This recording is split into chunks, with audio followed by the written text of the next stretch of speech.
Boa noite. Vou apresentar o colóquio sobre programação como uma arte. Meu nome é Andressa, todo mundo conhece aqui, eu acho. Oi. O objetivo desse colóquio é apresentar bem de leve, bem brevemente a computação musical, o live coding, fundamentos musicais para poder entender um pouquinho o ambiente que eu vou apresentar no final, que é o Sonic Pi. A primeira computação musical é uma área da computação que ele estuda métodos, algoritmos para resolver problemas do mundo da música. Ele seria um irmão da computação gráfica, só que trabalha com som e áudio.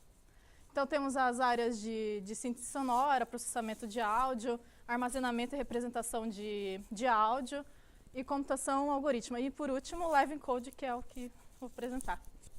E a computação musical está relacionada com várias áreas da computação. Um dos exemplos que eu trouxe foi IA, banco de dados, compiladores, IHC e um monte de outros. Live coding. Live coding é uma prática artística que você vai estar na frente do seu computador e junto com uma tela de projetor, programar música ao vivo para o seu público. Então, ele envolve música, código e performance ao vivo, fazendo improvisações e composições ao vivo. Os componentes do live code é um computador, que seria o nosso instrumento, como seria para uma guitarra ou com um guitarrista, né? O código, que é a parte estética e o que ele vai ser mostrado para o público.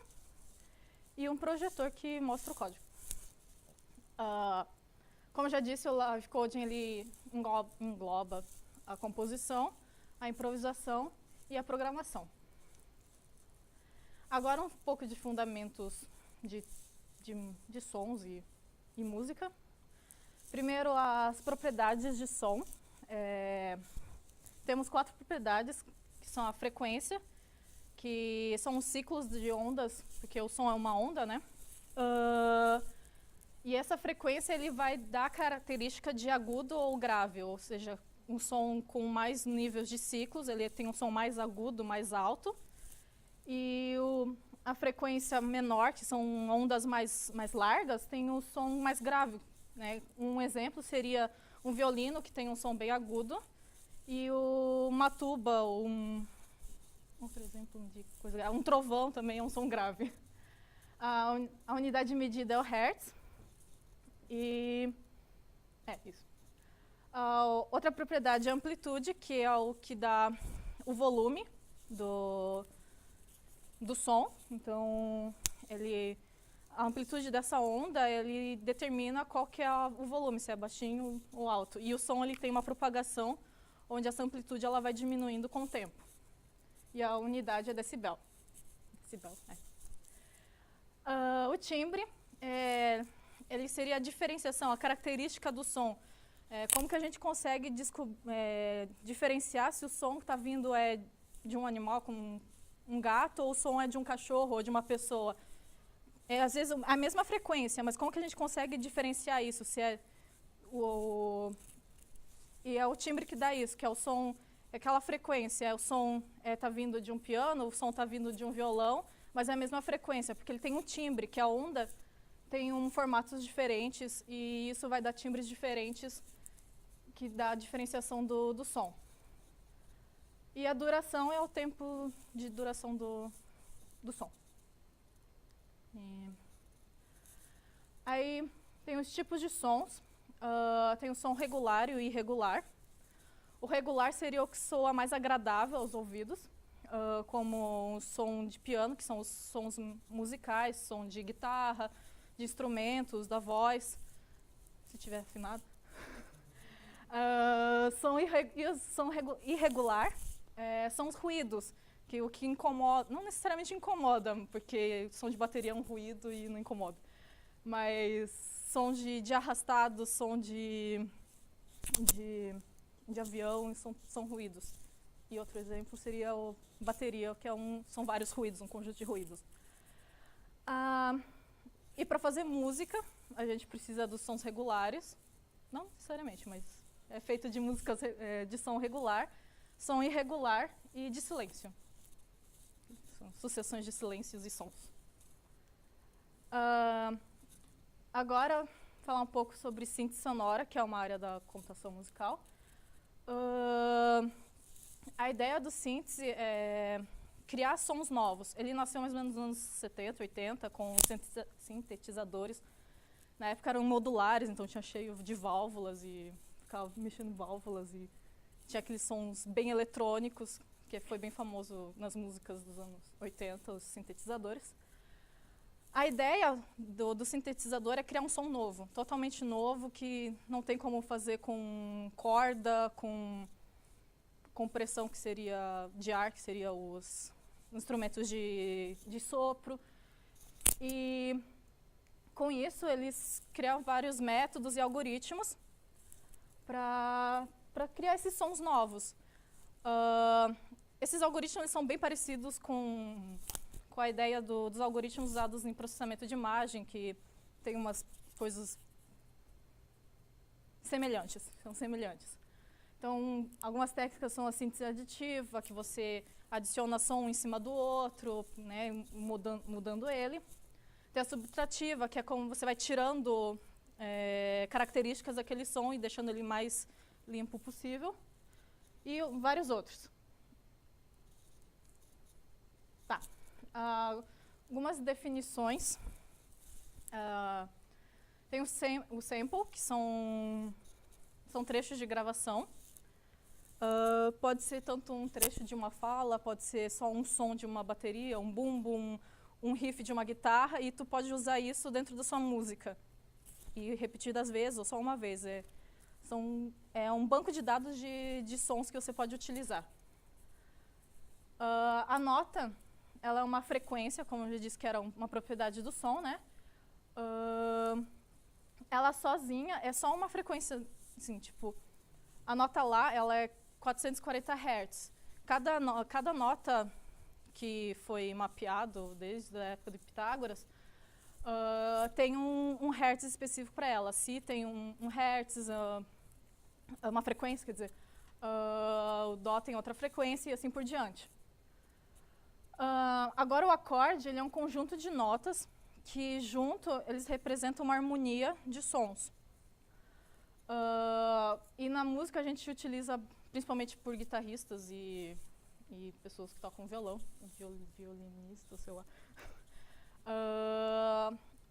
os símbolos da letra do A até o G, sendo mapeado dessa maneira ali. Agora o Sonic Pi. Sonic Pi? Eu acho que é Sonic Pi, porque ele roda no Raspberry Pi. Ah, justo. Tá, por que Sonic Pi? No outro colóquio, trouxe vários exemplos eu citei vários exemplos de sistemas e linguagens para fazer live coding. E eu escolhi o Sonic Pi porque ele é bem simples, ele é bem amigável, ele é fácil de entender o que está sendo escrito. É para ser pelo menos. Porque existem linguagens que eles são bem baixo nível mesmo, tu trabalha o tempo todo com as frequências e fica complicado de visualizar isso. E o Sonic Pi, ele traz de forma bem amigável. Ele é open source e ele roda em Windows, Raspberry Pi e macOS. Ok. Esse é o ambiente, né, o Sonic Pi. Peraí. Aqui é onde vai escrever o código. Né,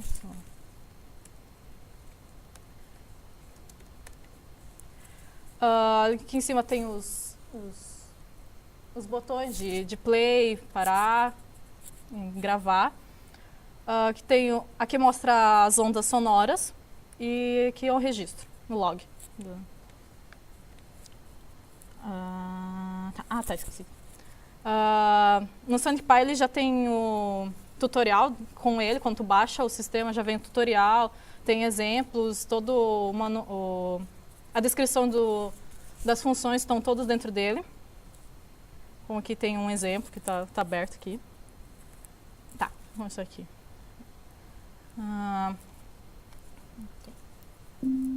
Aqui. Eu dei play numa frequência de 60 Hz. Posso dar play, ele tem definido aquelas notas que eu tinha descrito. É 2 pontos.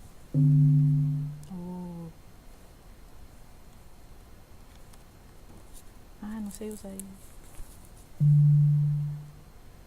Assim, ele só faz o som uma vez.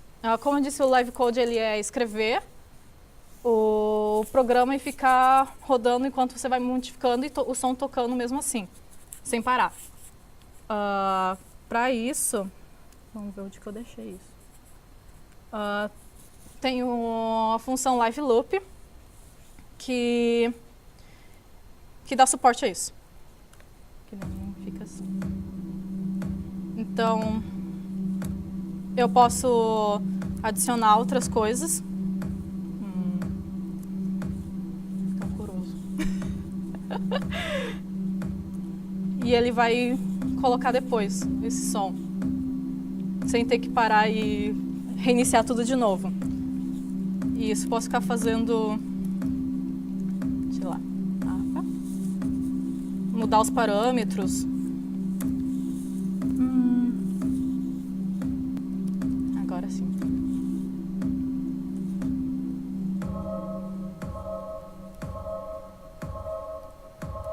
E assim você vai...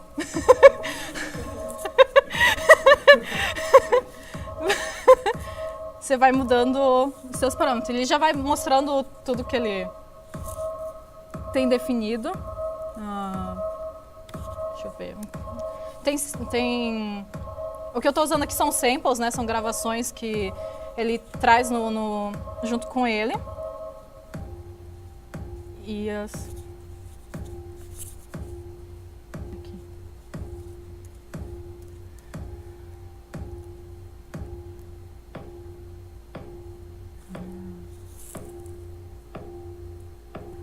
eu posso... Ele tem vários buffers e tu pode escrever um pouco de código em cada ponto e rodar todos eles em paralelo.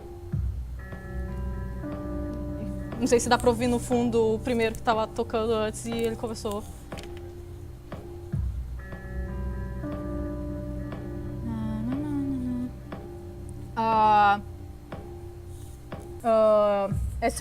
Esse ambiente ele tem o Super Collider, que é um sintetizador. E ele é feito em Ruby, eu acho que eu li. É porque a sintaxe é parecida. Sim, foi parecido com... Aí eu pensei, pô, ele é feito em Ruby e é um ambiente que ele faz a junção com o Super Collider, que é um sintetizador.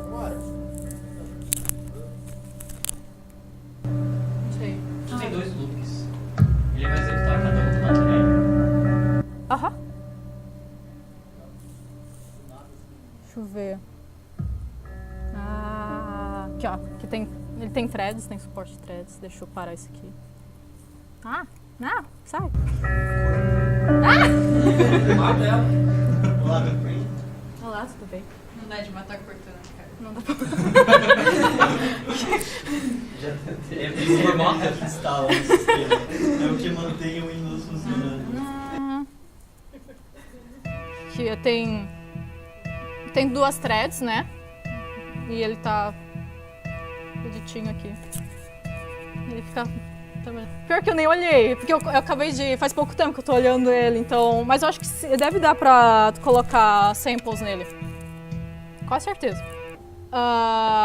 Quando eu modifico ele, né, colocando alguma coisa...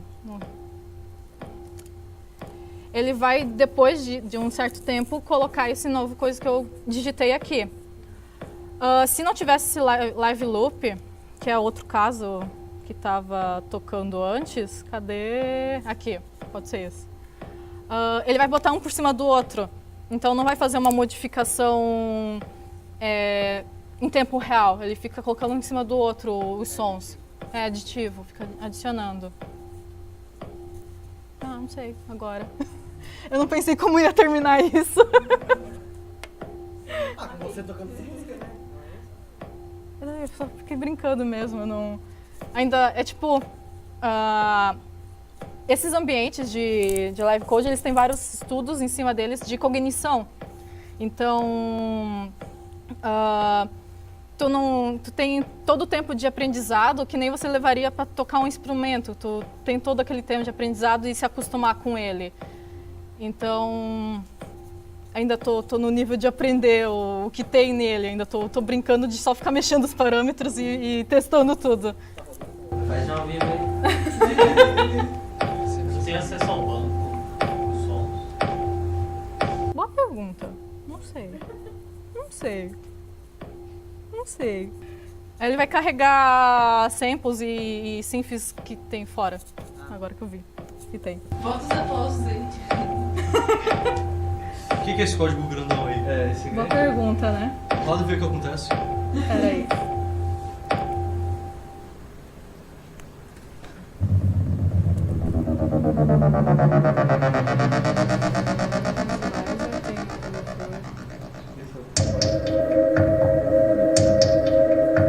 Tu já utilizou alguma outra ferramenta além do Sonic Pi?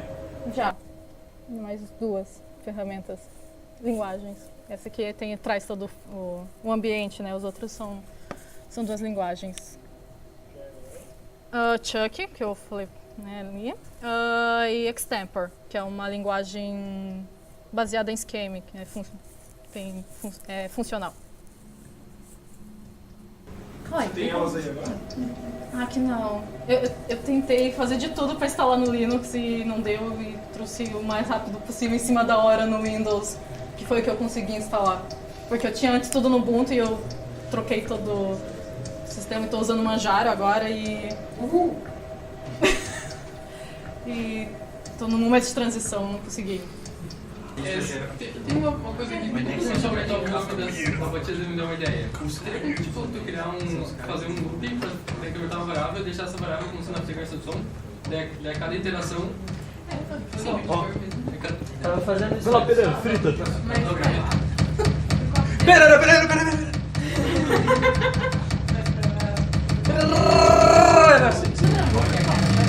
Ixi, pra decolar aqui.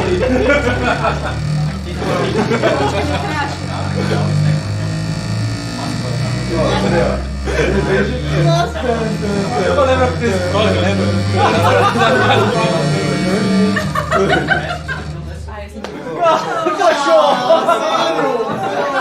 Chegando nos limites do... Thread Death. Nossa, dá pra chamar de uma banda isso? Porra, Thread Death? A banda de live code, você chama de Thread Death.